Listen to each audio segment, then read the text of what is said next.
नमस्कार मित्रों। आज सिद्धू ने सट में हमारे साथ अजय शुक्ल जी जुड़े हैं। अजय जी, आपका स्वागत है। और आज बात करेंगे राहुल गांधी और सोनिया गांधी के खिलाफ नेशनल हेराल्ड केस, जो कि 2015 में खत्म हो चुका था मोदी के शासन में ही। उसको फिर से जागरूक करने के लिए डॉक्टर सुब्रमण्यम स्वामी ने जो पिटीशन की थी, उसके सिलसिले में आज दिल्ली पुलिस ने एफआईआर करी है इन दोनों के खिलाफ। और कांग्रेस की ओर से जयराम रमेश ने ये कहा है कि ये तो mischievous politics of harassment, intimidation and vendetta against the top leadership of Indian national Congress. अब ये वास्तव में क्यों ऐसा कर रहे हैं भारतीय जनता पार्टी के शासक, इसके बारे में हमें अजय जी से बात करना है। अजय जी इसका विश्लेषण करेंगे और हमारे दर्शकों का ज्ञानवर्धन करेंगे। अजय जी, आपका फिर से एक बार स्वागत है। और आप बताएं कि वास्तव में ये क्या, इसके पीछे राज क्या है, साजिश क्या है, षड्यंत्र क्या है। भारतीय जनता पार्टी वाले और विशेष रूप से जो अपने आप को विश्व गुरु कहलाना चाहते हैं, वो अमेरिका में फंसते जा रहे हैं। विदेश में उनकी साख खत्म हो रही है और यहाँ पर विपक्ष मुक्त भारत करना चाहते हैं, इसलिए एसआईआर कर रहे हैं और न जाने क्या क्या खेल खेल रहे हैं। तो अजय जी, आपके पास सीधा आ रहा हूं। आप बताएं, आपका विश्लेषण हमारे दर्शकों के लिए बहुत उपयोगी साबित होगा। नमस्कार देसाई साहब, आपको और सभी प्यारे दर्शकों को नमस्कार। इस केस पे जब हम बात करें तो सबसे पहले तो ये कि केस अपने आप में हंसी का पात्र है। हंसी का पात्र ये है कि जिस केस में एफआईआर हो रही है, जिस केस में पहले एफआईआर हो चुकी हैं, पहले केस भी चल चुके हैं, अदालत भी जा चुका है, सब कुछ है, उसके बाद केस दर्ज हो रहा है।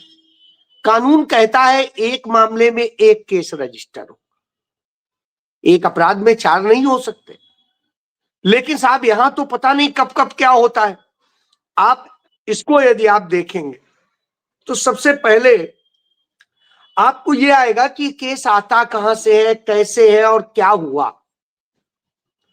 20 नवंबर 1937 को पंडित जवाहरलाल नेहरू राहुल गांधी के पिता के नाना यानी राहुल गांधी के ग्रेट ग्रैंडफादर, उन्होंने यह शुरू किया। यदि सोनिया गांधी का नेशनल हेराल्ड, हाँ जी, या सोनिया गांधी का नाम लें तो सोनिया गांधी के जो है नाना कहे जाएंगे, क्योंकि पति के नाना तो उनके नाना,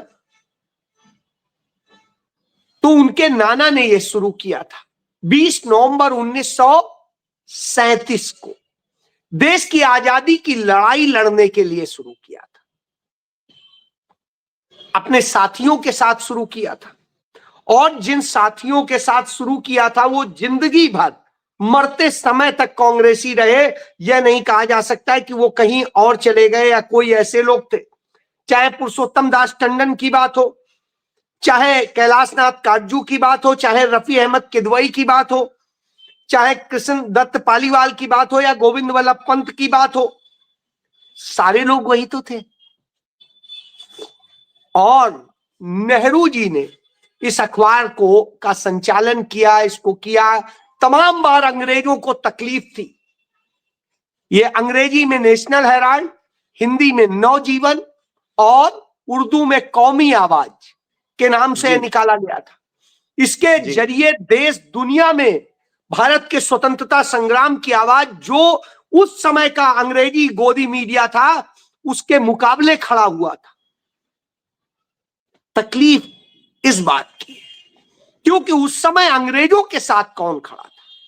उस समय अंग्रेजों के साथ यही आरएसएस हिंदू महासभा खड़ी थी, यही मुस्लिम लीग खड़ी हुई थी जो पाकिस्तान चली गई, जिन्ना की। और ये सब जो है अंग्रेजों के साथ थे। तब नेशनल हेराल्ड कांग्रेस की आवाज बन रहा था, इस देश की जनता की आवाज बन रहा था। नवजीवन में हिंदी में आवाज बन रहा था और कौमी आवाज में उर्दू में बन रहा था। यानी सभी तरह के समुदाय को वो पकड़ रहा था, अपनी बात पहुंचा रहा था। तो अंग्रेजों को तकलीफ होती थी, अंग्रेजों ने उसे कई बार बंद किया, कई बार यह स्थिति आई। अब इस समय जब वो देश आजाद हुआ, उस अखबार को जब शुरू किया था नेहरू जी ने, तो यह किया था कि यह किसी भी सरकारी सहायता से नहीं चलेगा। और इसलिए नेहरू जी के प्रधानमंत्री बनने के बाद भी उसने कहीं कोई सरकारी सहायता नहीं दी, बगैर सरकारी सहायता के चला। पंडित नेहरू के दामाद भी उसमें जो है रहे, एडिटर रहे, यानी इंदिरा गांधी जी के पति फिरोज गांधी जी। और मुझे आज भी याद आता है, एक घटना का जिक्र करूंगा। उस समय जो नेशनल हेराल्ड के एडिटर इन चीफ थे, पंडित नेहरू एक कार्यक्रम के सिलसिले में गए थे यूपी। वो लौटे और जब पहुंचे लखनऊ, उनकी फ्लाइट में अभी टाइम था, तो उन्होंने कहा क्या करें। उन्होंने कहा कि ऐसा करो, नेशनल हेराल्ड के दफ्तर चले चलो। दफ्तर गए तो उस समय संपादक जी थे नहीं। अब संपादक जी थे नहीं तो नेहरू जी ने कहा अच्छा। तो उन्होंने पूछा कि वो उस घटना जहां पे वो गए थे कार्यक्रम में कि वो कवर करने, तो उनका पता नहीं है। तो नेहरू जी ने सोचा चलो हम ही बता देते। तो उन्होंने उसकी खबर लिख दी, और जब उसकी खबर लिख दी उन्होंने, तो साहब परेशानी हो गई। परेशानी ये हो गई कि वो तो लिख के चले गए नेहरू जी। आप सोचिए कितना बड़ा लोकतंत्र और जो जर्नलिज्म के एथिक्स थे। नेहरू जी तो लिख के चले गए दिल्ली। जब संपादक जी आए तो संपादक जी ने देखा, पूछा चपरासी से ये किसने लिखा है। उसने कहा नेहरू जी आए थे, वो लिख के गए हैं।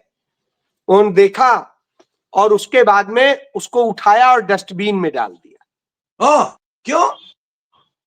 वही बता रहा हूं आपको। और उन्होंने एक चिट्ठी लिखी नेहरू जी के लिए कि आप भारत के प्रधानमंत्री हैं, आपके पास महती बड़ी जिम्मेदारियां हैं, उनके प्रति आपको ध्यान केंद्रित करना चाहिए, उनके लिए आपको यह समय लगाना चाहिए। इन छोटे छोटे कामों को करने के लिए संपादक, प्रधान संपादक और रिपोर्टर्स हमारे पास हैं, वो करेंगे। प्रधानमंत्री झाड़ू लगाने के लिए नहीं होता है। प्रधानमंत्री देश के लिए वह नीतियां बनाने के लिए होता है जिससे झाड़ू लगाने वाला भी एक श्रेष्ठ व्यक्ति बने। अब आप सोचिए, आज क्या कोई सोच सकता है संपादक की पहली बात तो प्रधानमंत्री जाएगा नहीं, और हमारे मौजूदा प्रधानमंत्री को लिखना ना आएगा। और साहब यदि लिख के दे आए, मान लो कहीं से, या लिखवा के भेज दे, टाइप करा के भेज दे, तो आज के संपादक चरणों में पढ़ के पहले पेज पे कहो बैनर खबर बना दे। तो साहब ये अंतर था नेहरू में और दूसरे में। नेहरू जी ने जवाब में जो चिट्ठी लिखी, उनसे माफी मांगी। नेहरू चाहते तो उन्हें अखबार से निकाल देते, नौकरी से। तुमने मेरी लाई हुई खबर, आपने लिखा कि नहीं, जो हमारे रिपोर्टर से आएगी वो छपेगी। अब आप सोचिए, प्रधानमंत्री, कल्पना करिए, ये नेहरू थे। ये एक जो है नेशनल हेराल्ड अखबार का सिद्धांत होते थे। मैंने तो उस अखबार को निकलते हुए देखा है लखनऊ में। मैं बीच में एक बात बता दूं आपको। हम जब इंडियन एक्सप्रेस में संपादक थे, तो चेयरमैन जो मानते थे कि गणपति दूध पीते हैं, हमने कहा कि ये हम्बक बात है। और आपको मालूम है कि वो आरएसएस ने टेस्ट केस किया था उस वक्त पूरे जी देश में। हमने जी जी फ्रंट पेज पर एडिटोरियल लिखा और चेयरमैन ने कभी ये नहीं कहा कि ये क्यों लिखा। यानी ये फ्रीडम हम वहां पर एंजॉय कर रहे थे इंडियन एक्सप्रेस में। और दूसरी बात कहूं, आपने हमारे प्रधानमंत्री, वर्तमान प्रधानमंत्री की बात कही, नरेंद्र मोदी जी की। उनको कविताएं लिखने का बहुत शौक था और साधना करके आरएसएस का गुजराती अखबार है यहाँ पर, तरुण दत्तानी करके उसका सह संपादक था, वो उसको रिजेक्ट कर देता था। नरेंद्र मोदी यहाँ प्रचारक थे, मगर बाद में जब वो मुख्यमंत्री बने तो वो एक अलग उनका वो हो गया, विशेष उनका दबदबा बन गया। मगर जब तक वो प्रचारक थे, उनके उनके गीत या उनके काव्य उसको भी रिजेक्ट किया जा सकता था। ऐसी तरुण दत्तानी करके अभी अभियान के संपादक है वो, संभाव ग्रुप में। तो ये बीच में मुझे कहने की बात लगी। मगर हम आते हैं ये नेशनल हेराल्ड केस पर। सर, तो मैं यही कहूंगा कि जिस तरह से ये हुआ, अब आप देखिए वो अखबार था जो ये अखबार इतना बेहतरीन चला। वो मैं उनका नाम बताना भूल गया था, उन संपादक जी का। उनका नाम था एम चेलापति राव। ओ ओ तो जायंट। जी, तो वो 1946 से लेके 1978 तक उस अखबार के प्रधान संपादक रहे। अब आप जी सोचिए, तो नेहरू वो नेहरू थे। नेहरू को कोई ये नहीं कह सकता है कि नेहरू जैसे व्यक्ति को आप किस तरह से देखते हैं और क्या दिखाते हैं। नेहरू के बारे में कुछ भी कहें, नेहरू से बड़ा लोकतांत्रिक व्यक्ति ना कोई था, ना कोई है, और शायद ना होगा। अब मैं फिर से केस पे आता हूं जी कि वो अखबार जब बंद हो गया 2002 में, क्योंकि उसके ऊपर इतनी देनदारियां हो गई, तमाम सारी चीजें हो गई। मेरे भी कई सारे मित्र उसमें नौकरी करते थे, उनको तमाम उन लोगों ने क्लेम किया। और जो वेतन आयोग के, बड़े बड़े वेतन आयोग की जो रिपोर्ट के मुताबिक आज तक तमाम अखबार नहीं देते हैं, उस अखबार ने एक एक पैसा भुगतान दिया। अपनी उसकी संपत्तियों पे कब्जा हो गया दूसरी सरकारों के दौरान, और बहुत कुछ हुआ। अब आप ये सोचिए, वो अखबार बंद हो गया। जब बंद हो गया तो राहुल गांधी ने यह विचार किया कि यह अखबार देश की धरोहर है। हमारे आप दोनों के लिए प्राइड की बात होगी कि देश की आजादी की लड़ाई लड़ने वाला अखबार बंद हो जाए, तो इसको चालू किया जाना चाहिए, जी जनता की आवाज बनना चाहिए। बराबर। तो एजेएल के ऊपर इतने सारे कर्ज थे, सब कुछ था, तो वो चलाने की स्थिति में नहीं था।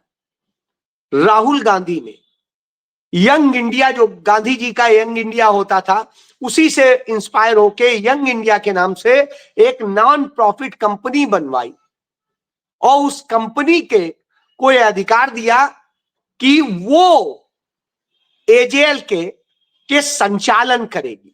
एजेएल की किसी संपत्ति का ट्रांसफर नहीं हुआ, यानी नेशनल हेराल्ड की एक भी संपत्ति का ट्रांसफर नहीं, एक भी जो है पैसे का कोई ट्रांसफर नहीं। कांग्रेस पार्टी से 90 जो है करोड़ का एक लोन दिलाया गया, जो बगैर उसके हो, ब्याज के हो। जी क्योंकि कांग्रेस पार्टी का कोषाध्यक्ष ही उस अखबार की कमेटी का, उसका चेयरमैन होता है। ये मोतीलाल सदियों वोरा। से, हाँ, तब मोतीलाल वोरा थे, बाद में जो भी हुआ पवन बंसल थे, आज की डेट में कहेंगे तो अजय माकन है। वहां पे एक सेट रूल है, जो कांग्रेस का कोषाध्यक्ष होगा तो वही होगा। तो कांग्रेस से वह लोन दिलाया गया और उस लोन के जरिए वह भुगतान किए गए जो भुगतान उस पे बकाया थे, चाहे बिजली का बिल हो, चाहे दूसरे हो, चाहे पेमेंट हो, तमाम किए गए। उसको चलाने की दिशा में काम हुआ। अब आप एक चीज देखिए, जो यंग इंडिया ने किया, वो यंग इंडिया नॉन प्रॉफिट वाली कंपनी होने के कारण उसका कोई भी डायरेक्टर 1 रुपए का भी कोई लाभ उससे नहीं ले सकता है, ना प्रॉफिट में, ना भत्ते में, ना कोई और किसी तरह से मानदेय भी नहीं ले सकता है। यानी जिसमें न मनी ट्रेल है, न संपत्ति का कोई वो है, उसमें आप कह रहे हैं कि राहुल गांधी ने, सोनिया गांधी ने, सैम पित्रोदा जो अमेरिका में बैठे हैं उन्होंने, सुमन दुबे ने, और सब ने पता नहीं कहां कहां, कोई है नहीं वास्तव में, और साहब उन्होंने हड़प ली। मैं तो बड़ा अजीब सी स्थिति। बहरहाल इसको जिस तरह से ड्रामा किसने क्रिएट किया था, कांग्रेस की सरकार थी उस समय, यही सुब्रमण्यम स्वामी वो इसको लेके एक कंप्लेंट लेके गया और उसने एज ए क्रिमिनल कंटेम्प्ट वो कंप्लेंट के तौर पे कोर्ट में दाखिल किया था, जो सीआरपीसी की धारा 200 के तहत उसने एक परिवाद दाखिल किया था। जी सर, सुब्रमण्यम स्वामी के बारे में एक बात हमारे दर्शकों को बता देना चाहिए। यही सुब्रमण्यम स्वामी था जो कि जयललिता को लेकर सोनिया गांधी को समर्थन देने के लिए गया था। आपको मालूम होगा, यही सुब्रमण्यम स्वामी था जो जयललिता को लेकर अटल बिहारी वाजपेयी के पास गया था, और यही सुब्रमण्यम स्वामी ने जयललिता और उसके साथी शशिकला के खिलाफ भी केसेस करे और उनको जेल में भिजवाया। और उसका इरादा यह भी है कि सोनिया गांधी और राहुल गांधी को भी जेल में भिजवाएगा वो। यानी ये मिसाइल है, वो किसी भी दिशा में फूट सकता है, ऐसा सुब्रमण्यम स्वामी के बारे में कहा जाता है। देसाई साहब इस पे और भी बता दीजिए कि आप गूगल कर लीजिए, सीआईए एजेंट के तौर पे 1977 के दौर में यह शख्स आइडेंटिफाई हुआ था। आपके इंडियन एक्सप्रेस ने ही खबर छापी थी, तो उस खबर को भी आप देख सकते हैं, सर्च करके देख सकते हैं। मैं दूसरी बात आता हूं, सुब्रमण्यम स्वामी सत्ता की दलाली करने के लिए जाना जाता है। सीधे शब्दों में वो चाहता था कि सरकार पे दबाव में ले और कुछ अपना फायदा ले ले, वो नहीं हो पाया, वो सरकार झुकी नहीं, इसने केस कर दिया, कोई बात नहीं। उस केस में 2015 में समन हुआ तो राहुल गांधी और सोनिया गांधी दोनों ने उसमें बेल ली। उसके बाद में आप देखिए, उसके पहले नरेंद्र मोदी की सरकार आई तो नरेंद्र मोदी सरकार ने उसे सीबीआई को सौंपा। सीबीआई ने जांच में कहा कि इसमें कोई भी गड़बड़ नहीं है, उसने केस बंद कर दिया। फिर उन्होंने ईडी को सौंपा, ईडी ने इस पे जांच की और कहा कि नहीं साहब कुछ नहीं है, और बंद कर दिया। तब नरेंद्र मोदी ने 2018 में ईडी के नियम बदले और उन नियम बदल के फिर से उस केस को खोला और दर्ज की एफआईआर, और उसके बाद में केस की इन्वेस्टिगेशन के नाम पे फिर आपको याद होगा राहुल गांधी से 55 घंटे पूछताछ हुई, सोनिया गांधी जी से 30 घंटे बाद वो हुआ, और इन सब के बाद में फिर कुछ नहीं, बैठ गए। फिर जब चुनाव आता है शोर मचाते हैं, राहुल गांधी कोई आंदोलन करते हैं तो शोर मचाते रहिए, राहुल गांधी डरे नहीं। अंत में अभी पीछे जब गुजरात में जिस दिन अधिवेशन हो रहा था कांग्रेस का, उसके एक दिन पहले इन्होंने चार्जशीट की, कोई बात नहीं, गांधी न डरा था न डरता है, गांधी नेहरू डरने का नाम नहीं। तो राहुल गांधी वैसे ही लड़ते रहे। अब परेशानी की उससे नहीं हो रहे थे तो अब क्या करें? तो साहब जो केस कोर्ट में चार्जशीट भी चली गई, उसमें अब जाके एफआईआर दर्ज कर रहे हैं।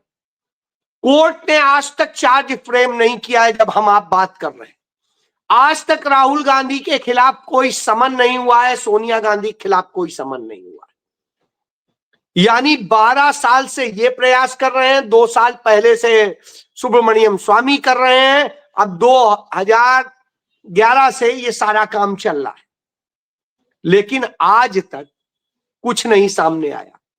अब आप इस स्थिति में समझ लीजिए, जब यह स्थिति होती है तो क्योंकि राहुल गांधी 14 तारीख को वोट चोरी के खिलाफ बड़ी रैली करने जा रहे हैं देश भर में। आपके यहां भी गुजरात में 1100 किलोमीटर की कांग्रेस की पदयात्रा चल रही है। इसी तरह देश के तमाम राज्यों में कांग्रेस सड़कों पर लड़ रही है, चाहे मध्य प्रदेश हो, चाहे राजस्थान हो, चाहे छत्तीसगढ़ हो, चाहे हरियाणा हो, चाहे पंजाब हो, तमाम जगह इस तरह से चल रहा है। जब कांग्रेस के आंदोलन चल रहे हैं तो इनको डर लग रहा है, अब लग रहा है अब इनको लग रहा है कि हमारा सारा बनाया हुआ नैरेटिव फेल हो गया है, और जब फेल हो गया है तो राहुल गांधी के खिलाफ झूठा मामला एक और दर्ज कर लिया जाता है और ये ईओडब्ल्यू करता है। अब आप सोचिए, एक ही केस में कितनी एफआईआर करोगे, नतीजा कुछ है नहीं। तो यह अपने आप में सबूत है कि नरेंद्र मोदी एक डरा हुआ, कमजोर, कायर प्रधानमंत्री है, और इस एफआईआर के जरिए उसने साबित कर दिया कि उसको कानून पर भरोसा नहीं है, न्याय पर भरोसा नहीं है। वो राहुल गांधी की मोहब्बत की दुकान से, राहुल गांधी की सच्चाई से इतना डरता है कि डर के कारण इस तरह की हरकतें कर रहा है। यह सत्य है जी। और आपको भलीभांति मालूम होगा कि सुब्रमण्यम स्वामी राहुल की नागरिकता के बारे में भी पीछे लगे हुए हैं, और भाजपा के और लोग भी लगे हुए हैं। नहीं, वो भी बता दो, 2019 में इन्होंने किया था, आज तक कुछ नहीं मिला। तो कर्नाटक से एक भाजपा का कार्यकर्ता आता है, वो लखनऊ हाई कोर्ट में पिटीशन फाइल करता है, वहां खारिज हो जाती है, तो अब वो दिल्ली में इसके लिए कर रहा है। मतलब आप ये सोचिए, रोज बरोज इस तरह से काम हो रहा है। यह अपने आप में सबूत है कि क्या खेल चल रहा है। तो यह बताता है कि नरेंद्र मोदी एक डरा हुआ, कमजोर प्रधानमंत्री है, ये उसका सबूत है। इतना डरा हुआ, राहुल से इतना डरते हैं? स्वाभाविक सी बात है, हर सच्चे व्यक्ति से वो डरता है। जो व्यक्ति उसके आगे खुल के खड़ा हो जाता है, बोलता है, उस पर डरता है। आप एक बात बताइए, मैं कोई बहुत बड़ी चीज तोप नहीं हूं, सामान्य से सच को बता देता हूं। और आज जब 30 नवंबर है, राहुल गांधी पे नई एफआईआर होती है, तो आपको याद होगा 30 मई को मेरे खिलाफ सुप्रीम कोर्ट ने सो मोटो लिया था, वो भी 3 जस्टिसेस की। सोचिए, एसआईआर की सुनवाई 2 जस्टिसेस की बेंच कर रही है, चीफ जस्टिस, और मेरे खिलाफ सीजीआई समेत 3 जस्टिसेस की बेंच ने, संविधान पीठ ने सू मोटो लिया। पूरी दुनिया में पहला जर्नलिस्ट मैं बन गया जिसके खिलाफ सुप्रीम कोर्ट सू मोटो ले रहा है। अब आप सोच लीजिए कितना डरपोक। यानी आपको पहले बुलाया भी नहीं, आपको सुना भी नहीं। यही तो मैं कह रहा हूं, ये स्थिति है, बगैर सुने, बगैर किसी उसके पहले 30 मई को 2024 को स्मृति ईरानी ने एफआईआर दर्ज कराई। अब नहीं डर रहा है कोई, तो क्या करेंगे फिर? एक भाजपा के कार्यकर्ता से दिल्ली में 30,000 कोर्ट में एक केस कराया। अब आप सोचिए, रोज बरोज केस हो रहे हैं, तो क्या हुआ? डरने वाले डरेंगे ना। स्वतंत्रता संग्राम सेनानियों का परिवार जो होता है, शहीदों का जो परिवार होता है, वो डरता नहीं, वो जवाब देता है। तो साहब, हमारे परिवार के 2 लोगों ने जब शहादत दी थी, तो ये देश हमारा है, हम लड़ेंगे। ये संघियों में, भाजपाइयों में हिम्मत नहीं हो सकती है, नरेंद्र मोदी में नहीं हो सकती है जी। और वैसे भी नरेंद्र मोदी गिरे हुए हैं, मेरे ख्याल से ट्रंप का नाम नहीं ले सकते, शी जिनपिंग का नाम नहीं ले सकते। देख लीजिए ना, सरेंडर कर दिया इन्होंने। मैं तो आज एक आपको एक बड़ा अच्छा सा दिखाऊं कि आज जो है देश के जो सेना प्रमुख हैं उन्होंने किस तरह से ये बताया कि इस सरकार ने अरुणाचल प्रदेश और लद्दाख में सरेंडर कर दिया है। उन्होंने कहा, मैं आपको वो सुनाता हूं, केरल में वो एक पासिंग आउट परेड को अनिल सिंह संबोधित कर रहे थे। उस पासिंग आउट परेड में उन्होंने मान लिया। अब इससे बड़ी और क्या बात हो सकती है, आप ये सोचिए। मैं आपको सुनवाता हूं। भाजपा के लोकसभा सदस्य भी अरुणाचल के तापिर गांव कह रहे हैं, संसद में कह रहे हैं।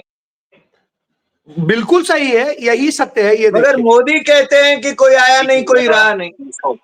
Although I am aware that Indian government has surrendered Arunachal and Ladakh to China due to our weak air force, but be assured that Indian Navy is not weak and Pakistan will never be able to damage any port city of India.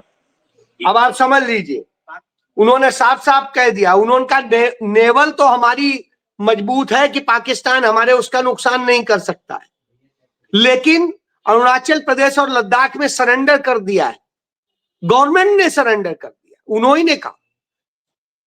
अब ये सोच लीजिए, तो यह स्थिति है।